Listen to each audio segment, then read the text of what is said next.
নমস্কার বন্ধুরা, প্রমার রান্নাঘরে সবাইকে স্বাগত। আজকে বানাবো নিরামিষ পাঁপড়ের ঝাল। রেসিপিটা শেষ পর্যন্ত দেখার অনুরোধ রইল। প্রথমে কড়াইতে তেল দিয়ে তেলটা গরম হলে মটর ডালের পাঁপড়গুলো একে একে ভেজে নিয়ে তুলে রেখে দেব।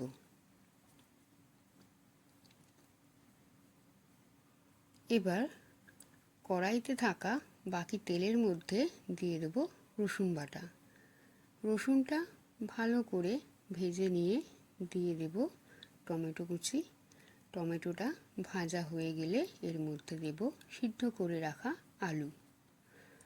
আলুটা ভালো করে ভেজে নিয়ে এর মধ্যে একে একে দিয়ে দেব লঙ্কার গুঁড়ো, হলুদ গুঁড়ো, জিরে গুঁড়ো আর আদা বাটা।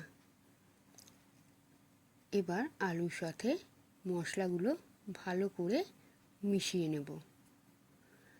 ভালো করে কষিয়ে নেওয়া হয়ে গেলে দিয়ে দেব পরিমাণ মতো জল। জলটা ফুটে উঠলে এর মধ্যে ভেজে রাখা পাঁপড়ের টুকরোগুলো দিয়ে মিশিয়ে নেব। একটু ফুটিয়ে নেব ঘন হওয়ার জন্য। ঘন হয়ে আসলে নামানোর আগে উপর থেকে কাঁচা তেল ছড়িয়ে দিয়ে নামিয়ে নেব। তৈরি হয়ে গেল নিরামিষ পাঁপড়ের ঝাল। রেসিপিটা শেষ পর্যন্ত দেখার জন্য ধন্যবাদ।